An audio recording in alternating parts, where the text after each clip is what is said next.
जो टीका में शंका आई थी 1371 नंबर पृष्ठ पे के अद्वितीयम ए ब्रह्म न द्वैत अद्वैतात्मकम उपादितम, के अद्वितीय ब्रह्म है। ब्रह्म कैसा अद्वितीय है? द्वैत और अद्वैतात्मक नहीं है ब्रह्म, यानी दोनों एक काल में दोनों प्रकार का नहीं है एक काल में। ऐसा सिद्ध करने के पश्चात अब कहते हैं इदानीं वर्तमान काल में ब्रह्म के दो रूप भी मान लिया जाए, तो दो रूप ब्रह्म के द्वैत भी है और अद्वैत भी है। ऐसा स्वीकार कर लेने पर भी साथ में कोई विरोध नहीं आ रहा है, कोई विरोध नहीं है। तो परिहार करने के लिए कहते हैं अतः आपकी अभ्युगम्य ब्रह्म, ऐसा स्वीकार कर लेने पर भी, कैसा स्वीकार कर लेने पर भी कि ब्रह्म अद्वितीय है, उभय रूप से वाला नहीं है।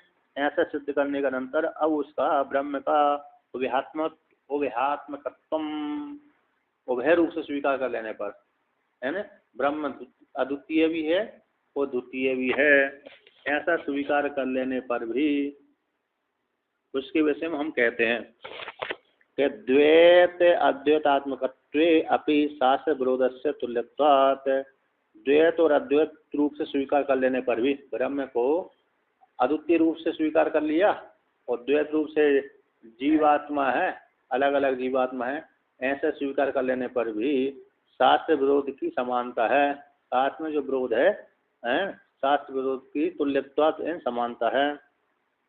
तुल्यत्व तद अभ्युगम, जो तुल्यत्व होने से समानता हो जाने से तद अभ्युगम, जो स्वीकार कर लिया वृत्ता ही शेषा, टीका में आया है तुल्यत हो जाने से, समानता हो जाने से, द्वैत अद्वैत रूप से स्वीकार कर लेने पर भी तो कहते हैं तद अभ्युगम, जो अभ्युगमवाद है वृत्ता इति शेषा, वृत्त ही है, यानी कैसे, तो भेद तो बना ही रहा, भेद कैसा है, बना ही है।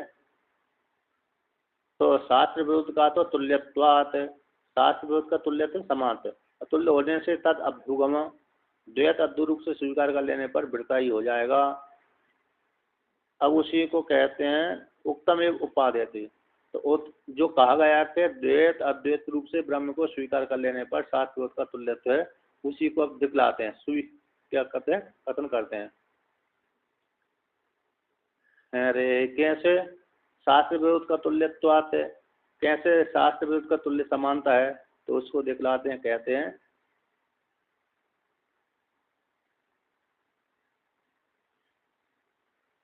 कि यदा अपि समुद्रादिवत् द्वैत अद्वैतात्मकम एव, अद्वैत अद्वैतात्मकम एकम ब्रह्म अभ्युपगच्छामो न अन्यद् वस्तु अंतरम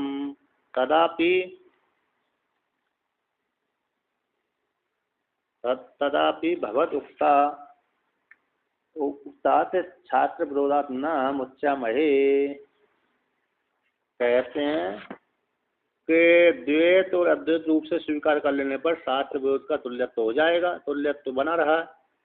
ऐसी प्राप्ति हो जाने पर कहते हैं यदा, जिस काल में आपने कहा था, क्या कहा था, यदा जिस काल में समुद्रादिवत, जैसे समुद्र में है, जल रूप से समुद्र एक है, किंतु बीसी तरंग कहने बुरा आदि रूप से द्वैत रूपात्मक हो गया। क्या समुद्र आदि के समान द्वैत और अद्वैतात्मकम एकम, जैसे समुद्र दोनों प्रकार से द्वैत रूप से भी है और अद्वैत रूप से, उसी प्रकार से ब्रह्म भी अभ्युपगच्छामो, उसी प्रकार से ब्रह्म भी हम स्वीकार कर लेते हैं, द्वैत रूप से भी है और अद्वैत रूप से, यानी द्वैत रूप से अद्वैत रूप से तो ब्रह्म हो गया और द्वैत रूप से जीवात्मा भी हो गया, ब्रह्म और जीवात्मा। कहते न अन्य वस्तुअंतरम, और उससे भिन्न कोई दूसरी वस्तु अंतर नहीं है। ब्रह्म कैसे, जैसे द्वैत और अद्वैतात्मक समुद्र है उसी के समान ब्रह्म भी अभ्युपगच्छामा, ब्रह्म कैसे हम इस रूप से स्वीकार कर लेंगे, द्वैत और अद्वैत रूप से, न अन्य वस्तु अंतरम, और उससे भिन्न कोई दूसरी वस्तु अंतर नहीं है। तथा यदा, जिस काल में, तथा उस काल में, भगवद उक्ता, आपके द्वारा उक्त हो जाने से, शास्त्र से विरोधात, तो शास्त्र के विरोध को, शास्त्र का साथ विरोध होने से न मुच्चामये, मुक्त नहीं हो सकते। शास्त्र के मुक्त नहीं हो सकते। तो शास्त्र के साथ मुक्त नहीं होते कैसे? विरोध को, कि एक ही वस्तु में जब दो मान लिया ना, दो मान लेने पर जब आपने यहाँ पर पूर्व पक्षी ने जो मान रहा था उसी को लेकर के यहाँ पर सिद्धांति कह रहा है कि जब आप इस ब्रह्म को जैसे समुद्र के दो रूप मान रहे हैं तो दो रूप मान लेने से उसमें विरोध आता है, उसी प्रकार से ब्रह्म को दो रूप मानेंगे तो विरोध आएगा। तो शास्त्र विरोध में समानता हो जाने से तो फिर कहते न अन्य वस्तु अंतरम, एक तो ब्रह्म को भेद रूप से मान लिया, फिर वो ब्रह्म से कोई दूसरी वस्तु अंतर नहीं है, ऐसा मान लेने पर तो शास्त्र के साथ विरोध जो हो रहा है उसका विरोध का त्याग नहीं हो पा रहा। शास्त्र के साथ विरोध की प्राप्त हो रही है, उस विरोध की का त्याग नहीं हो पा रहा। तो कैसे, कथम, किस प्रकार से शास्त्र के साथ जो विरोध हो रहा है उसका मेरे त्याग नहीं हो पा रहा। तो यहाँ पर वर्णन करते हैं कि द्वैत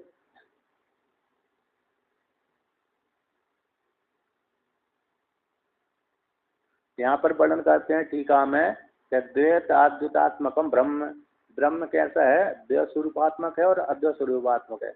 इस पक्ष में कैसे विरोध न समाधीयते, ब्रह्म को दो रूप मान लें, ब्रह्म के दो रूप मान लेने पर कैसे विरोध नहीं होगा, कैसे विरोध का समाधान नहीं हो रहा। विरोध जो विरोध हो रहा है न समाधीयते, समाधान नहीं हो रहा। द्वैत अद्वैतात्मक को अधिकृत करके कारण द्वय प्रमाण संभव हो जाएगा, इसको लेकर आक्षेप करते। तो कैसे विरोध की प्राप्ति विरोध बना रहा है, ऐसी प्राप्त हो जाने पर, ऐसी प्राप्ति हो जाने पर तो कहते हैं टीका में आया है कि किम ब्रह्म विषय शास्त्र उपदेश अथवा अब्रह्म विषय शास्त्र। टीका में 1371 नंबर पृष्ठ की अंतिम पंक्ति का जो ब्रह्म विषय है कि ब्रह्म विषय शास्त्र उपदेश है, ब्रह्म को विषय 5 नंबर टिप्पणी कर दिया, ब्रह्म के प्रति ही शास्त्र का उपदेश है अथवा अब्रह्म के विषय में शास्त्र का उपदेश है। ब्रह्म के विषय में ब्रह्म के प्रति शास्त्र का उपदेश है अथवा अब्रह्म के विषय में, ब्रह्म से भिन्न जीव के विषय में शास्त्र का उपदेश है।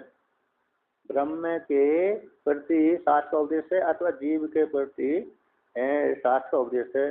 तो प्रथम पक्ष, तो पहले पक्ष में तो प्रथम में तो कहते हैं द्वैत अद्वैत रूप से एक ब्रह्मणो अभ्युगमात् तस्य नित्य मुक्तत्वात् न उपदेश संभवति।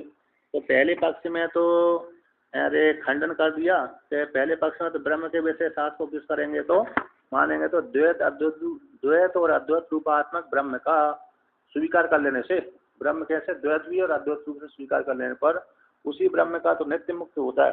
ब्रह्म कैसा है? नित्य मुक्त है। तो नित्य मुक्त के लिए, ब्रह्म के लिए तो फिर उपदेश की आवश्यकता नहीं होती। यदि आपने ब्रह्म को अरे द्वैत अद्वैत से स्वीकार किया है और ब्रह्म तो भाई शास्त्र किसके लिए उपदेश किया जा रहा है? ब्रह्म के प्रति। तो ब्रह्म के प्रति शास्त्र उपदेश करेंगे तो ब्रह्म तो पहले से नित्य मुक्त है, तो नित्य मुक्त है तो उसके लिए ज्ञान की आवश्यकता नहीं पड़ती, है ना। तो उसी को लेकर कहते हैं एकम ही परम ब्रह्म अद्वैत अद्वैतात्मकम तच्च शोक मोह आदि अतीतत्वात् उपदेशम न कांक्षति। जो आपने एक ब्रह्म को स्वीकार किया है, इसको एक रूप से स्वीकार कर लिया, तो एक रूप से स्वीकार कर लेने पर तो परम ब्रह्म द्वैत अद्वैतात्मक है, क्योंकि ब्रह्म के दो रूप माने हैं, तो दो रूप माने। अच्छा, यहाँ पर जो शंका, ये शंका है ना, ये पूर्व सिद्धांति पूर्व पक्षी के ऊपर कटाक्ष है। क्या है? सिद्धांति का जो ब्रह्म को वह रूप से मान रहे थे उसके ऊपर कटाक्ष है। हाँ, कहना आदि है। तो ऐसा मानने पर उसी वाक्य को लेकर के, हाँ, उसी वाक्य को लेकर के सिद्धांति क्या कर रहा है? उसके ऊपर कटाक्ष कर रहा है।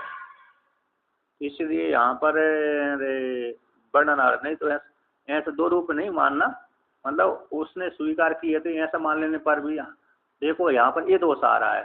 सिद्धांति कहता है कि आपने अद्वितीय मानने पर तो कोई समस्या नहीं है, अपने स्थान पर शास्त्र सार्थक है, किंतु ब्रह्म को दो रूप मान लेने पर इस प्रकार से विरोध की समानता है, विरोध तुल्य है, ऐसा वर्णन किया था। क्योंकि शंका उठाई थी कि ब्रह्म को दो रूप से मान लेने पर भी विरोध न सकते परिहार करने के लिए, ऐसा वर्णन किया था। आदत द्वैत अद्वैत से अरे मान लेने पर ब्रह्म का तो शास्त्र विरोध का तो समानता है, शास्त्र विरोध बना ही रहेगा।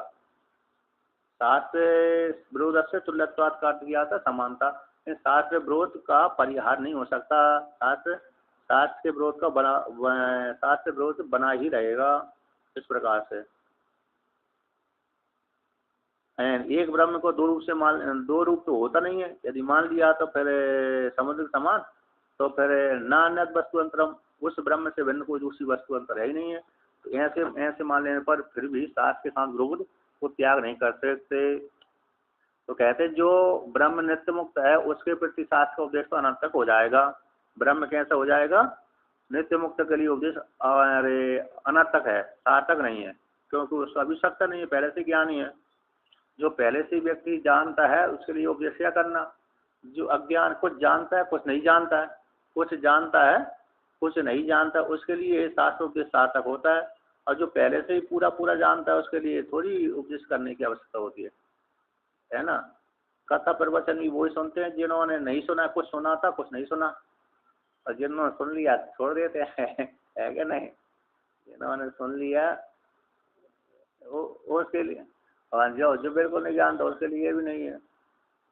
जो कुछ जानते हैं कुछ नहीं जानते उसके लिए है, बीच वालों के लिए, ना ऊपर वाले के ना नीचे वालों के लिए, बीच वालों के लिए। अब कहते हैं पुनः, अब कहते नाचा, कहते हैं तत्व उपदेश का अभाव में हेतु कहते हैं ब्रह्म के उपदेश के अभाव में ब्रह्म के लिए उपदेश की आवश्यकता नहीं होती, उसमें हेतु अंतर कहते हैं कि नाचा उपदेष्टा अन्यो ब्रह्मणो द्वैत अद्वैतात्मक ब्रह्मण एक एक अभ्युगमात, के जो नाचा उपदेष्टा अन्य उपदेष्टा कोई अन्य नहीं है, ब्रह्म के ही दो रूप स्वीकार कर लिए थे, ब्रह्म के द्वैत अद्वैत रूपात्मक ब्रह्म का, तो ब्रह्म का ही एकत्व स्वीकार कर लेने से ब्रह्म के द्वैत और अद्वैत रूप, ब्रह्म दो प्रकार का है, द्वैत रूप वाला है और अद्वैत रूप वाला है।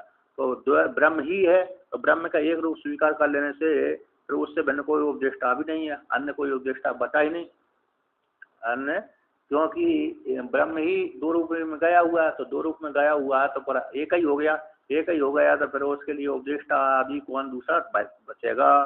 तो उपदेश करने वाला कोई दूसरा नहीं है।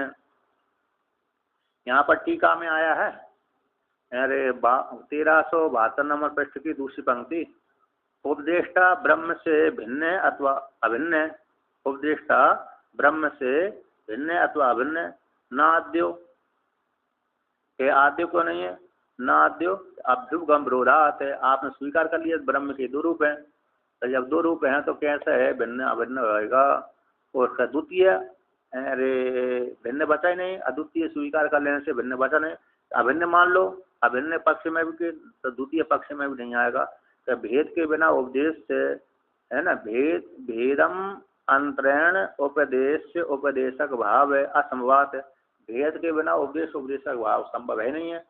ब्रह्म का ही अनंत रूप हो जाने से तो जो उपदेष्टा है ना ब्रह्म से भिन्न है अथवा अभिन्न, ऐसा शंका करी थी कि न आद्यो, यानी ब्रह्म से उपदेष्टा भिन्न नहीं है, क्योंकि पहले आपने स्वीकार कर लिया कि ब्रह्म के दो रूप हैं, द्वैत दो रूपात्मक, तो दो रूप स्वीकार कर लेने से फिर पहले विरोध नहीं, पहले का जो शांत विरोध हो रहा है, और द्वितीय में ब्रह्म से ही अभिन्न ही है।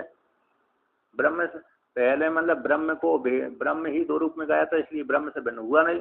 अभिन्न मानेंगे तो कहते हैं कि भेद के बिना उपदेशक भाव संभव नहीं होता। अभिन्न तो हो ही गया, अभिन्न हो गया तो एक ही है, ब्रह्म एक ही है, तो फिर कैसा उपदेशक भाव बनेगा? इस प्रकार से तो उसमें इसलिए तो शास्त्र जो विरोध बना रहता है द्वैत रूप से मानने पर। अब कल्पांतरम उत्थापति, दूसरी कल्पना को लेकर के उपदेश क्या करते हैं, उठाते हैं अतः द्वैत विषयस्य अनेकत्वात् अन्योन्य उपदेशो न ब्रह्म विषय उपदेश चेत। कहते हैं अतः इसके अंतर द्वैत विषय भेद धर्मी जीवात्मा का, भेद को मानने वाले इन जीवात्मा का अनेकत्व होने से, जीव अपने को एक नहीं मानता बल्कि अनेक मानता है, तो अनेकत्व हो जाने से अन्योन्य उपदेशो, एक दूसरे का उपदेश, एक दूसरे के प्रति उपदेश, तो परस्पर जीवों का उपदेश होता है। तो ना ब्रह्म विषय उपदेश है, तो ब्रह्म के विषय में उपदेश नहीं है बल्कि जीवों के लिए उपदेश किया जाता है, यदि चेत ऐसा कहो। तो इस प्रकार शंका, अब शंका को और विवरण करते हैं। तदा द्वैत अद्वैतात्मकत्वम एकमे ब्रह्म नानादेशी विरुद्धते, तथा उस काल में भी ब्रह्म को द्वैत और अद्वैतात्मक एक ब्रह्म है, उससे भिन्न कोई दूसरा नहीं है, तब भी उपदेश से उपदेशक भाव कैसे बनेगा, कैसे उपदेश उपदेशक भाव बनेगा, कैसे बनेगा, यानी ब्रह्म से भिन्न कोई दूसरा मानते नहीं है।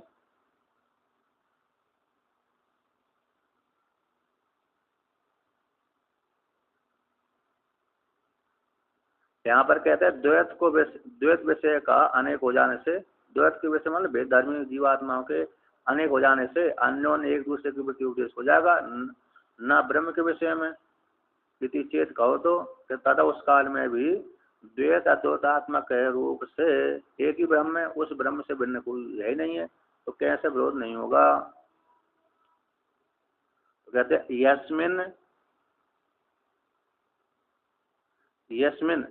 यस्मिन का अर्थ जीव में, जिस जीव में, तो यस्मिन द्वैत विषय अन्योन्य उपदेश सो अन्य अद्वैत च अन्यद एविति समुद्र शांतो वृद्धा।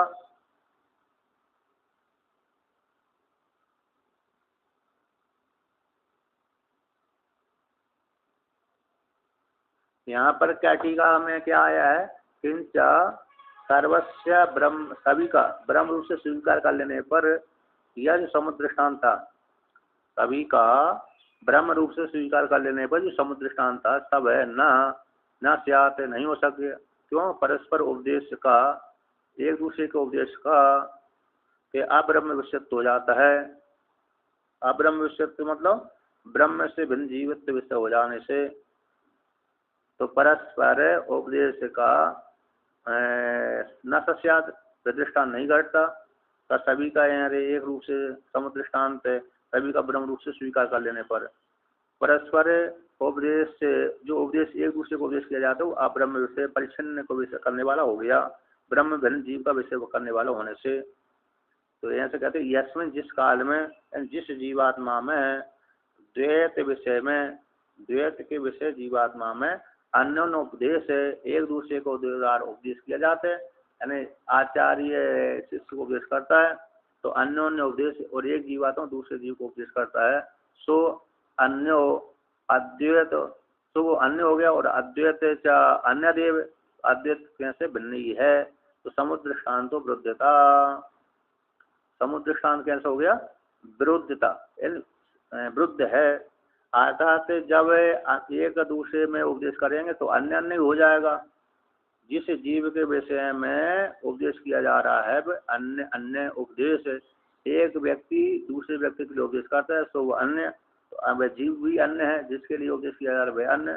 तो उस काल में अद्वैत और अद्वैत, यानी अद्वैत में अन्य देव अद्वैत तो नहीं बचा। इस प्रकार से समुद्र दृष्टांत है वो कैसे विरुद्धता, यानी विरोध है, विरुद्ध है ना।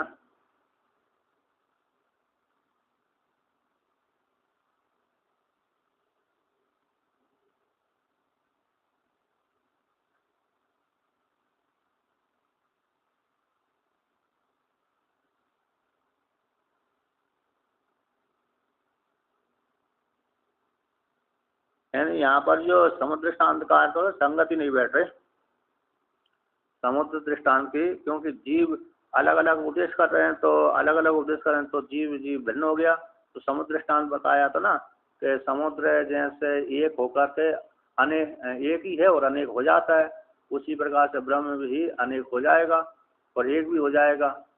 तो ये समुद्र दृष्टांत उस ब्रह्म को घटाने के लिए नहीं बैठ रहा, क्योंकि जिस जीवात्मा में, द्वैत वाली जीवात्मा में अन्योन्य उपदेश किया जाता है तो वो अलग हो गया, यानी कौन हो गया, जीवात्मा हो गया, और अद्वैत अलग हो गया।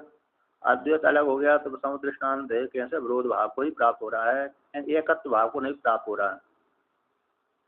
अब उसी को और लेकर के वर्णन करते हैं, क्या कहते हैं टीका में ही, तो यथा अत यथा जिस प्रकार से फैन आदि विकारों का, जैसे समुद्र में फैन बुलबुला है ना, और जल हो गया, फैन हो गया, बुलबुल हो गए, फैन बुलबुल और तरंग होगी इत्यादियों का भिन्नत्व होने पर भी कि समुद्र रूप से एकात्मकत्व, यद्यपि फैन बुदबुद आदि तरंग आदि में समुद्र भिन्न भिन्न दिख रहा है, किंतु भिन्नत्व होने पर समुद्र का उदक तो एक रूप ही है। समुद्र उदकात्मकम, समुद्र कैसे उदक स्वरूपात्मक है।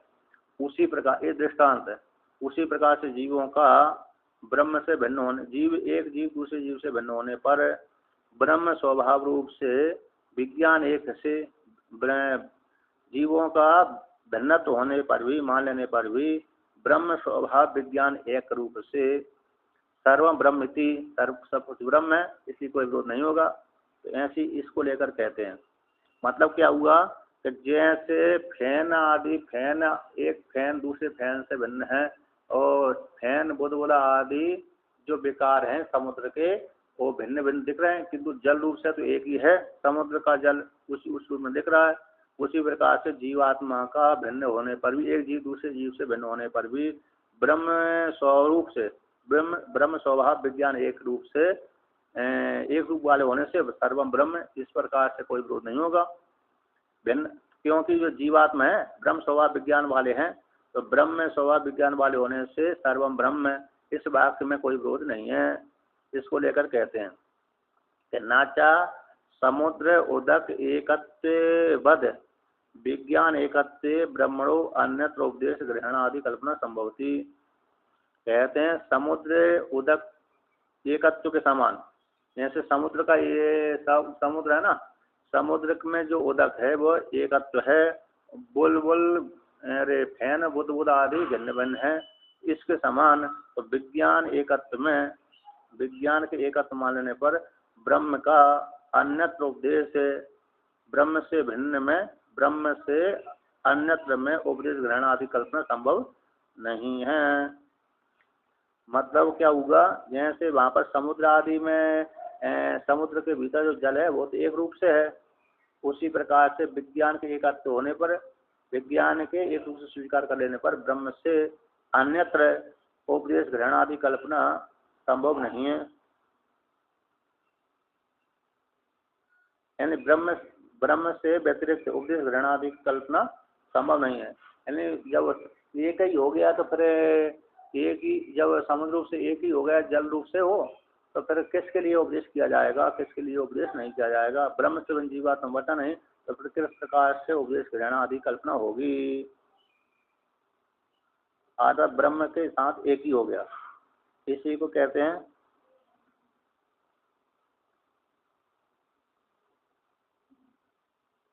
अभिचरणम।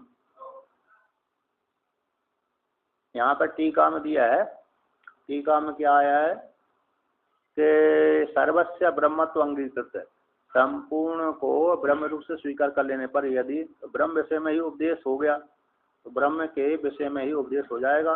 भेद का अविचारितम अविचारितरणम अणियत्वात्, क्योंकि सभी को ब्रह्म रूप से स्वीकार कर लिया, जैसे जल को जल रूप से सभी फैन वतुद आदि स्वीकार कर लिया, उसी प्रकार से सभी को, सारे जीवों को ब्रह्म रूप से स्वीकार कर लेने पर तो ब्रह्म विषय में ही उपदेश होगा।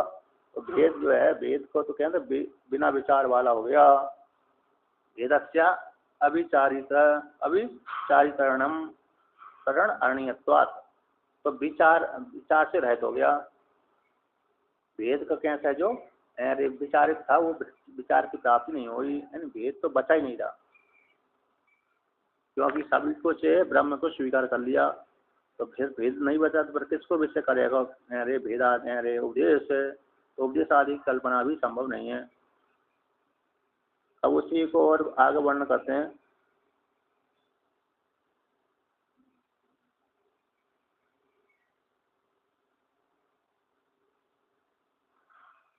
तो यहाँ पर कहते हैं नाना रूप वस्तु समुदाय को लेकर के ब्रह्म, नाना रूप वस्तु समुदाय वाला जो ब्रह्म है वह तत् प्रदेश भेद से जैसे एक शरीर में मेरे अलग अलग अंग बन जाते हैं, हमारे शरीर तो एक ही है लेकिन अंगों के लेकर के भिन्न भिन्न हो गया, उसी प्रकार से नाना रूप समुदाय वाला जो ब्रह्म है तो प्रदेश भेद से उपदेशक भाव हो जाएगा।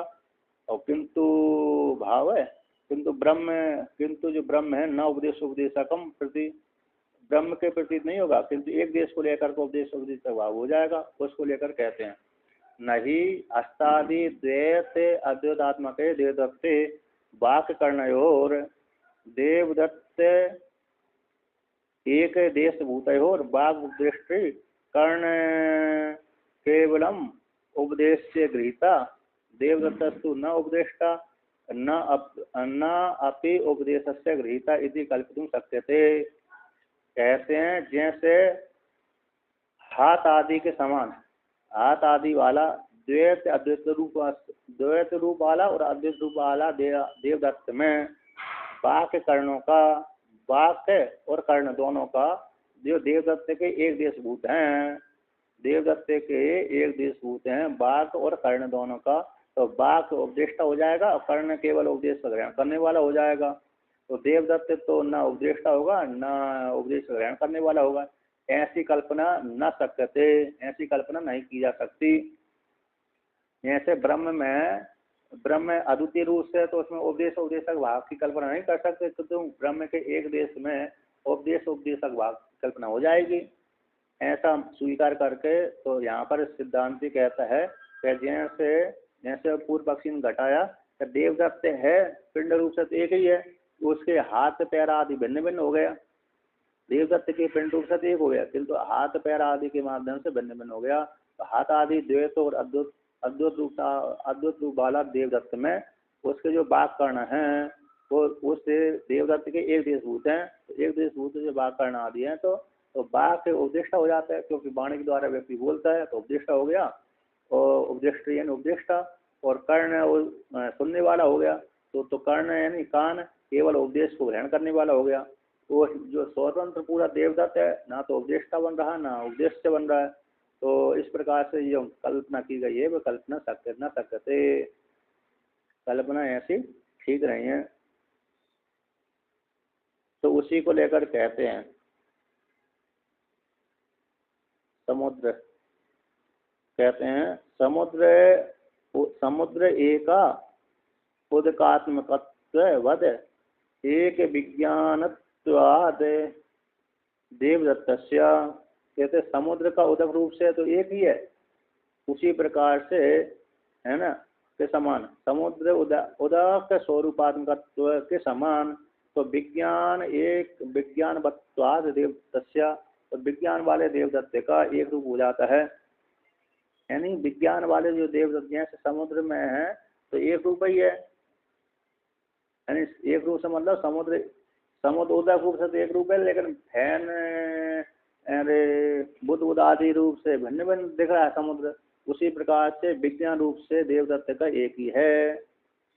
इसको लेकर के भी कहते हैं टीका माया है कि जैसे समुद्र का उदक स्वरूपात्मक रूप से, समुद्र कैसे उदक स्वरूपात्मा वाला होने के कारण फैन आदियों में भी एकत्व होता है, समुद्र का उदक रूप से ही वो फैन दिख रहा है तो फैन आदि में भी वो समुद्र एक ही है, उसी प्रकार से देवदत्त क्षेत्र का बाघ आदि के अवयव में एकत्व रूप से ही विज्ञान वस्तु है, न व्यवस्था संभवा, तो व्यवस्था नहीं बैठ सकती, इसलिए ब्रह्म का भी ब्रह्मणी अपि द्रष्टव्य, उसी प्रकार से ब्रह्म भी जान लेना चाहिए। यानी समुद्र जैसे समुद्र में बुद्ध आदि है एक ही रूप है उदक रूप से, तो फिर भेद की कल्पना कैसे हो सकती है। और उसी प्रकार से देवदत्त में जो क्षेत्र का बाघ आदि अवयवों में भी एक ही है, एक ही विज्ञान वाला होने से फिर व्यवस्था भिन्न भिन्न एक देश की कल्पना नहीं हो सकती। उसी प्रकार से ब्रह्म में भी जान लेना चाहिए, ऐसा वर्णन किया। यानी भिन्न भिन्न कल्पना ठीक नहीं है। अब कहते हैं तस्मात, यानी मतांतर को निराकरण करके उपसंहार करते हैं। तो जो एक ही ब्रह्म में भेद की कल्पना कर रहे थे वो भेद की कल्पना नहीं हो सकती, उपदेशक भाव की कल्पना नहीं हो सकती। कहते नाप, अब आगे वर्णन करते थे तस्मात श्रुति न्याय विरोधात चा अभिप्रेत अर्थ सिद्धि, अभिप्रेतार्थ प्रेतार्थ असिद्धि चा एक एवं कल्पना स्यात्। तस्मात इसी हेतु से, किस हेतु से, ब्रह्म का द्वैत और अद्वैत रूप से मान लेने के कारण, ब्रह्म को द्वैत रूप से और अद्वैत रूप से स्वीकार करने के लिए, निरूपण करने के लिए शक्य नहीं है। इसी ब्रह्म का अद्वितीय होने से, निर्धारण किए जाने से, ब्रह्म एक ही काल में द्वैत बन जाए, एक ही काल में अद्वैत बन जाए, ये इस प्रकार से दो स्वरूप वाला हो गए, स्वरूप वाला नहीं है। क्योंकि ब्रह्म को तो श्रुति ने एक अद्वितीय नयानास्ति किंचन इसके द्वारा प्रतिपादन किया गया, अद्वितीय है। इस हेतु से श्रुति न्याय के साथ, श्रुति है न्याय है विरोध हो जाने से तो अभिप्रेत अर्थ की सिद्धि, अभिप्रेत अर्थ की सिद्धि मतलब द्वैत अद्वैत रूप से ये सिद्धि नहीं होती। इस प्रकार से एवं कल्पना स्यात्, एक कल्पना में अभिप्रेत अर्थ की सिद्धि नहीं होती। इन ब्रह्म को दो रूप से मानना ये सिद्ध नहीं होता, उभय स्वरूप से मानना सिद्ध नहीं होता। अब उसी को कहते आत्म एक रस्य का प्रतिपादक श्रुति, आत्मा के एक रस के प्रतिपादन करने श्रुति, और न्याय भी, और न्याय कहते सावयव का अनेकात्मकत्व का उक्ति जो कथन किया गया है न्याय से भी विरोध होता है। इसलिए तो अभिप्रेत अर्थ की सिद्धि न होने के कारण ये जो कल्पना की गई थी पूर्व पक्षी ने, ब्रह्म को एक रूप से मानना और अनेक रूप से मानना, ये कल्पना ठीक नहीं है, अनर्थक है। और एकत्व कल्पना में एक और अनेकात्मक ब्रह्म को एवं प्रकार कल्पना में एक और अनेकात्मक ब्रह्म में जो स्वीकार किया है वो ठीक नहीं है।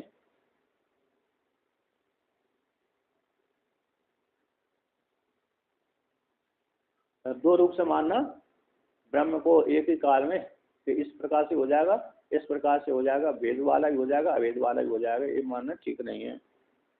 अब उसी को कहते हैं निगमन करते हैं तस्मात् यथा व्याख्यात एव अस्माभिः पूर्णमदः इति अस्य मंत्रस्य अर्थ, के पर की ये व्याख्यान संभव न होने पर कहते हैं तस्मात्, तस्मात् मतलब वाक्यांतर, मतलब जो ब्रह्म को भारतीय प्रपंच ने द्वैत और अद्वैत रूप से स्वीकार किया था उनके व्याख्यान करने का नाम था तस्मात् यथा व्याख्याता, यानी हमारी जो व्याख्यान किया है तो हमारे व्याख्यान के द्वारा तो यथा व्याख्यात है, तो कौन से मंत्र का, तो एव अस्मा भी हमारे द्वारा जो पूर्णमदम पूर्णात् पूर्णमुदच्यते इत्यादि इस मंत्र का अर्थ है। इस प्रकार से हमने व्याख्यान किया वो ठीक ही है। जो पूर्व वेदांत के एक देशी भक्ति प्रपंच आदि हैं, इन्होंने जो व्याख्यान किया ब्रह्म को दो रूप से मानना वो ठीक नहीं है। हमारे द्वारा पूर्णमदः इति अस्य मंत्र का अर्थ है यथा व्याख्यात रूप से स्वीकार कर लेना चाहिए। हमारा मत कैसा है, श्रुति युक्त है, तो श्रुति युक्त हो जाने से वो स्वीकृत है, ये हो गया। जो जिस प्रकार श्रुति का ऊपर आया था उसी प्रकार हमने उसकी व्याख्या की है ना। अन्य वादियों की जो व्याख्या थी वो श्रुति से युक्त नहीं थी, बल्कि हमारे द्वारा जो व्याख्यान किया गया है ये था व्याख्या था हमारे द्वारा पूर्णमद इति अस्य मंत्र का अर्थ है, उसी प्रकार से जान लेना चाहिए।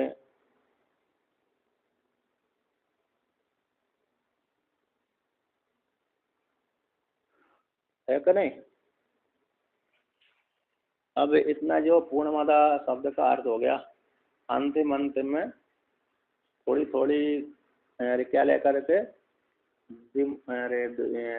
दिमाग को बुद्धि को गर्म करते हुए, है कि नहीं, बुद्धि को गर्म करते हुए इस प्रकार से भारतीय प्रपंच के मत को, क्योंकि भारतीय प्रपंच आदि आचार्यों के मत को जो भेद पूर्वक व्याख्यान कर रहे थे, तो वो यानी इसका क्या हो गया, तो इसका ये हो गया कि मतलब अरे मंत्र का अर्थ कि साधक अवस्था में, किस अवस्था में, साधक अवस्था में तो व्याख्यान होता है ना, और उस काल में कर्म कांड भी सार्थक है, ज्ञान कांड, ज्ञान का अधिकारी के लिए ज्ञान का उपदेश कर दिया, और कर्म कांड का अधिकारी उसके लिए कर्म का उपदेश कर दिया। अब जो ज्ञान का अधिकारी है, तो जब तक अविद्यावस्था में है तब तक उसके लिए गुरु शास्त्र आदि सारे नियम पालन करने योग्य। जब अद्वैत अवस्था को प्राप्त हो गया तो फिर उसके लिए गुरु शास्त्र आदि कोई आवश्यकता नहीं रहती, क्योंकि संशय निवृत्त हो गया, फिर वेद बुद्धि रखती नहीं है, कर्तापन का भाव नहीं रहता। और दूसरा और किस प्रकार से, तो जो पूर्णमद शब्द का अर्थ हो गया कि अविद्या को लेकर के भेद बुद्धि होती है, अविद्या को लेकर के भेद बुद्धि है। जीवात्मा भी ब्रह्म है और परमात्मा तो ब्रह्म है ही है, परमात्मा तो ब्रह्म है ही है, उसी से जीव उपाधि को लेकर जीव संज्ञा हुई है, उपाधि को लेकर के जीव संज्ञा हुई है, उपाधि हट गई, अविद्या उपाधि कब हट जाती है, जब अज्ञान रूप अविद्या अज्ञान हट जाता है, विद्या के द्वारा अज्ञान हट गया, तो विज्ञान के द्वारा ब्रह्म विद्या के द्वारा अज्ञान की निवृत्ति कर दी, अविद्या की निवृत्ति कर दी, अविद्या की निवृत्ति होती ही क्या हो गया, जीव संज्ञा भी समाप्त हो गई। जो जीव संज्ञा अविद्या को लेकर हुई थी, अब विद्या को लेकर के अविद्या निवृत्त कर दी, अविद्या की निवृत्त होती ही तो जीव संज्ञा समाप्त हो गई, तो जीव संज्ञा समाप्त होती ही जो उसका स्वरूप था जीवात्मा का, वो अपने स्वरूप में अभिव्यक्त हो जाता है, यानी ब्रह्म रूप से ही अभिव्यक्त हो जाता है। एक पूर्णमद शब्द का क्या हो गया, अर्थ हो गया। ना तो ब्रह्म द्वैत वाला है ना अद्वैत, ब्रह्म हमेशा कैसा अद्वैत वाला ही रहता है। जीव संज्ञा है वो मात्र उपाधि को लेकर के ब्रह्म में हुई है, इसको लेकर के जीव संज्ञा उपाधि को लेकर के अविद्या रूप उपाधि को लेकर के हुई है, ठीक है ना, यानी उभय रूप से स्वीकार, उभय रूप से स्वीकृत नहीं है। आज जहाँ पर व्यक्ति को अभी ज्ञान का अधिकारी नहीं है, ज्ञान का अधिकारी नहीं है, तो उसके लिए तो फिर शास्त्र उपदेश करता है, भाई इस प्रकार से कर्म करो, इस प्रकार से तुम कर्म मत करो। जो ज्ञान का अधिकारी है उसके लिए ही उपदेश हो गया कि ब्रह्म में द्वितीयत्व नहीं है, जीवात्मा परमात्मा भिन्न भिन्न नहीं है, ठीक है ना, ये सिद्धि हो गया, मतलब ज्ञान के अधिकारी के लिए। और जो ज्ञान का अधिकारी नहीं है उसके लिए तो कह देते तुम ये भजन करिए, पूजन करिए, इस प्रकार का। अब अगले जो मंत्र आ रहा है उस मंत्र का व्याख्यान करते हैं।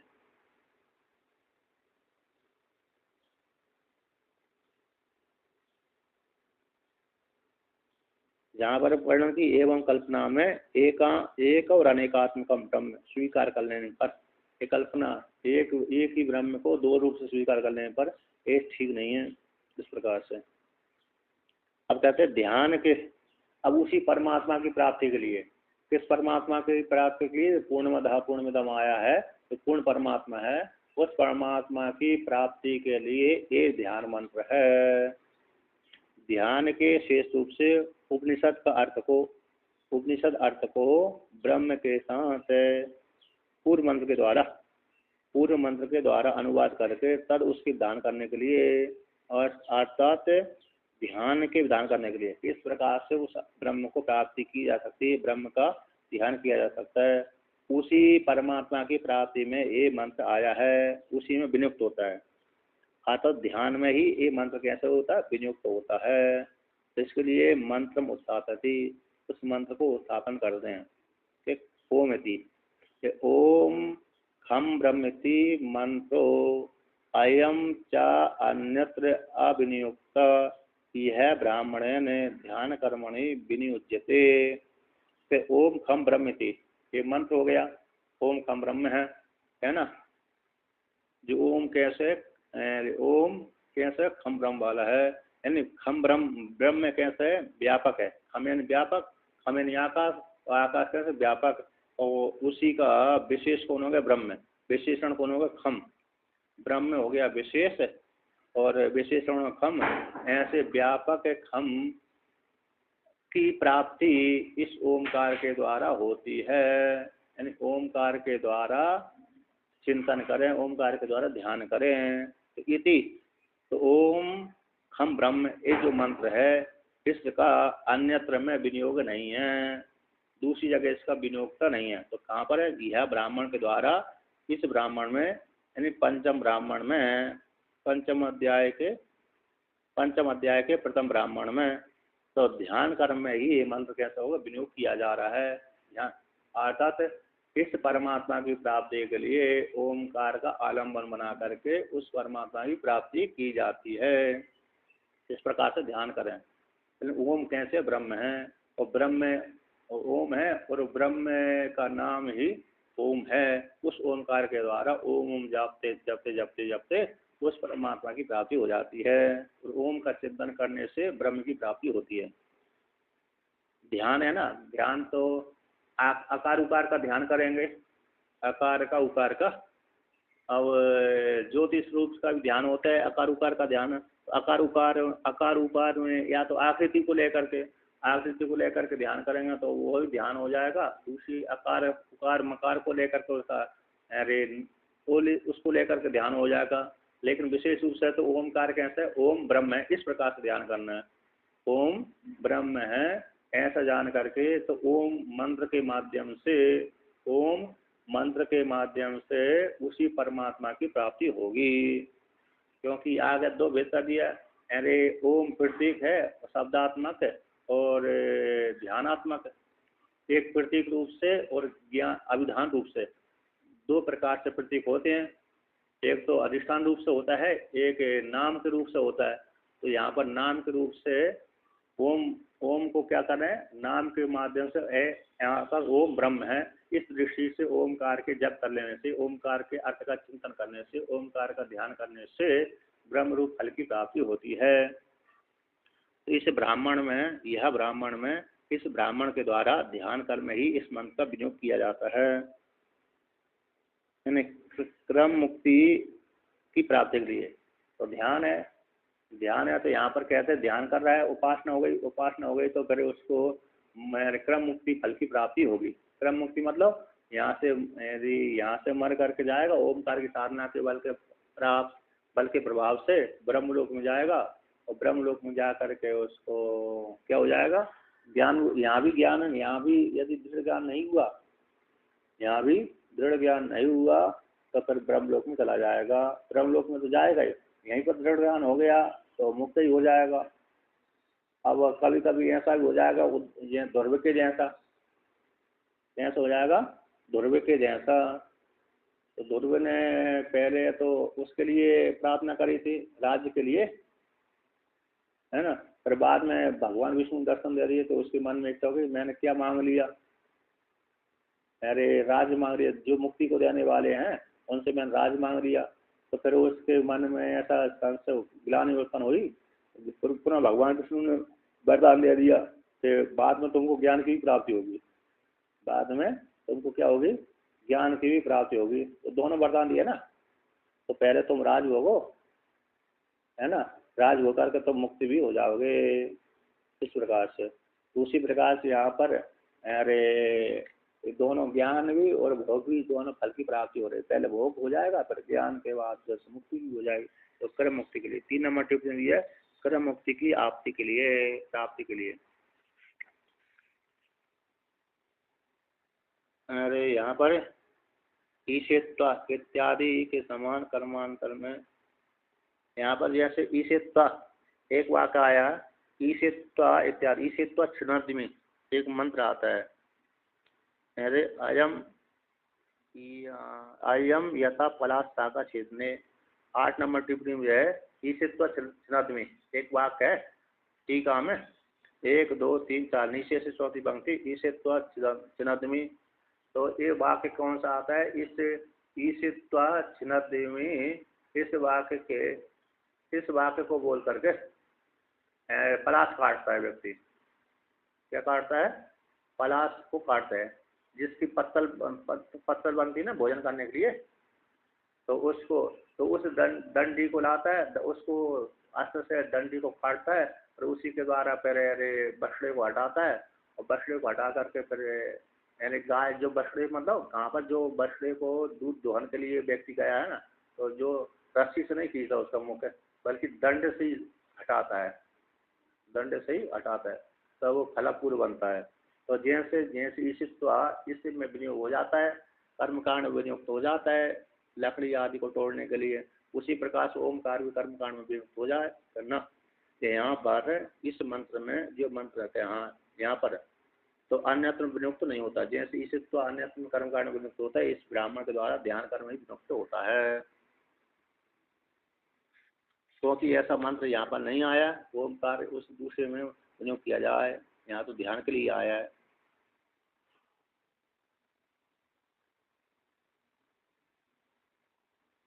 अब आगे कहते हैं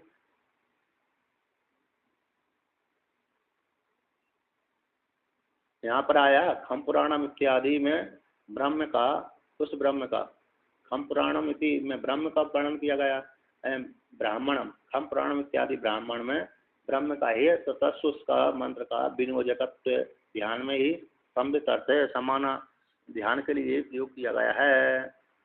तो संबित अर्थ का प्रकाशन होने से यानी ब्रह्म के अर्थ का प्रकाशन होने से, ब्रह्म के अरे ध्यान के लिए उसका प्रकाशन होने से।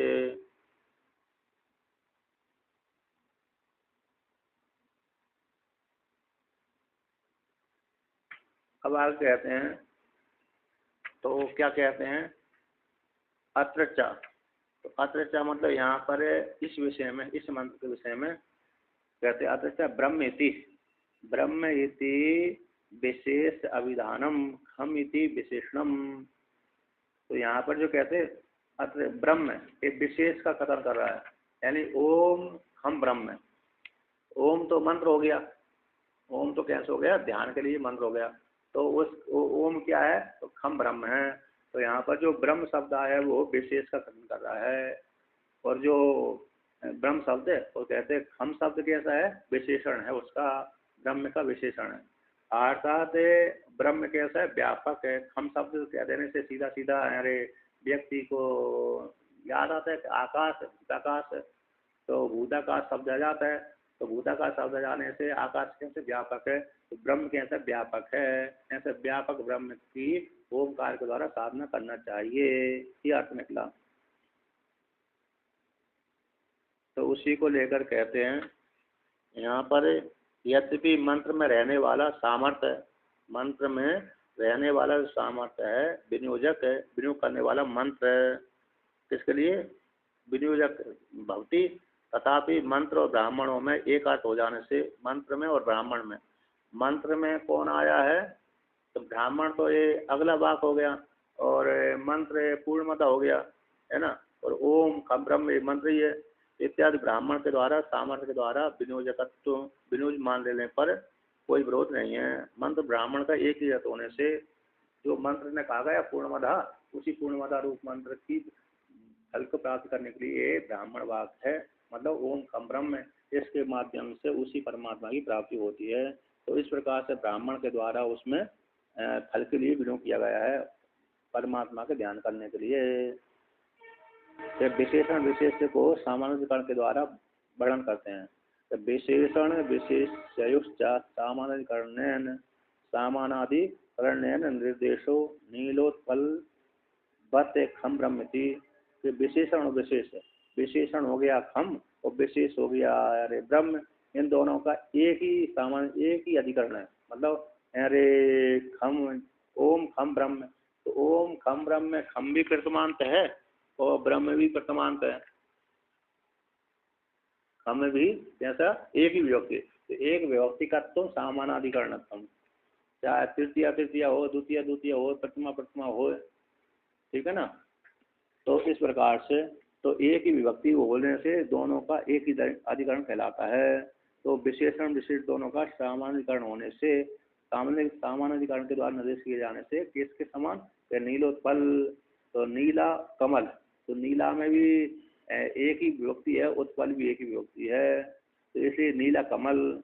उसी प्रकार से खम ब्रह्म, ब्रह्म कैसा है खम है, खम कैसा है और ब्रह्म है, खम कह देने से भूताकाश हो जाएगा, उसका वर्णन कर दिया, ब्रह्म नहीं, ब्रह्म कैसा है अरे खम कैसा है वो व्यापक है, लेकिन व्यापक वो कैसे ब्रह्म चेतन वाला ब्रह्म है, ना कि भूताकाश है।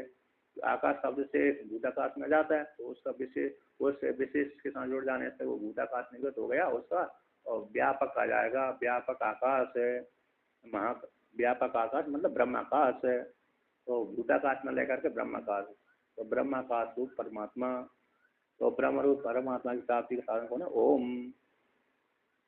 अब यहाँ पर कहते हैं, क्या कहते हैं कि ब्रह्म की उसमें आकांक्षा का भाव रूप से किम विशेषण, किम के विशेषण के द्वारा, यानी ब्रह्म की युक्ति कथन में, कथन की प्राप्ति हो जाने पर विशेषण की आकांक्षा का अभाव हो जाता है ब्रह्म कह देने से। तो विशेषण के द्वारा क्या कहना चाहते हैं? कहते हैं ब्रह्म शब्दो बृहत्व मातृत्व, ब्रह्म शब्दो बृहत वस्तु मात्र आस्पदो अविशेषतो अतो विशेष विशेषते खम ब्रह्मति। कहते ब्रह्म जो शब्द है बृहद वस्तु मात्र का आस्पद होता है। ब्रह्म शब्द के कैसा होता है? बृहद वस्तु मात्र का गोचर होता है। आस्पद है गोचर, विषय बनता है।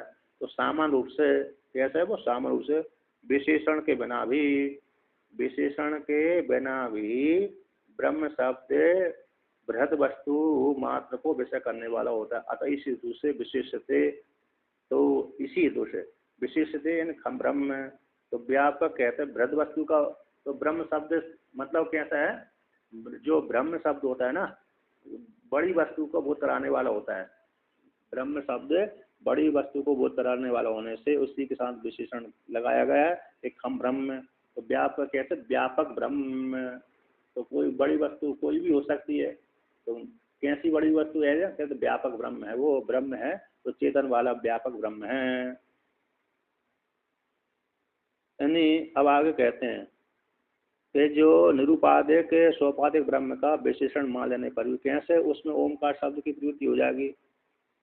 निरूपाधिक अथवा सोपाधिक ब्रह्म का विशेषण होने पर हम जो विशेषण है विशेष ब्रह्म में, तो उसको विशेषण विशेष, तो उससे ओमकार के द्वारा कैसे उसमें प्रवृत्ति होगी? ओमकार शब्द की प्रवृत्ति कैसे होगी? विशेषण ब्रह्म में मतलब व्यापक ब्रह्म में अथवा सोपाधिक ब्रह्म में ओमकार शब्द की प्रवृत्ति कैसे होगी?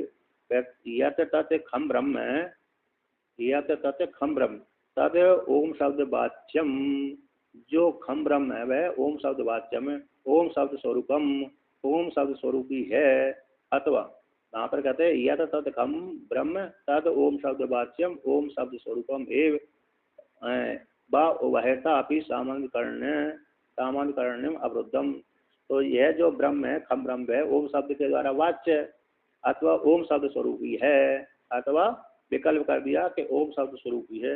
यानी ब्रह्म कैसा ओम है, ओम कैसा ब्रह्म है, वह प्रकार से सामान्यकरण के द्वारा, सामान्यकरण होने के कारण कोई विरोध नहीं है। तो ओम भी कैसा है? वर्तमानत ही है। ओम जो शब्द है वह भी वर्तमानत है और खम ब्रह्म भी वर्तमानत है। तो सामान्य तो एक पक्ष में तो कहते हैं ब्रह्म कैसा है, खम ब्रह्म कैसा, ओम शब्द के द्वारा जाना जाता है, और दूसरी प्रकार से कह दिया कि नहीं ओम शब्द के, ओम जो शब्द है वो ब्रह्म ही है ना। ब्रह्म कैसे? ओम शब्द स्वरूप वाला है, ओम शब्द स्वरूप वाला ही ब्रह्म है। इस प्रकार से यानी ओमकार के द्वारा ही जाना जाता है, ओमकार के द्वारा ही वो लक्षित होता है। ओमकार के द्वारा उपासना करने से ब्रह्म की प्राप्ति होती है, क्योंकि दोनों में ही, तीनों में ही, हम ब्रह्म में भी वर्तमानत है और ओम शब्द में भी वर्तमानत है। ओम शब्द में भी कैसे वर्तमान विभक्ति है, इसलिए सामान्यकरण होने के कारण कोई विरोध नहीं है। ठीक है ना।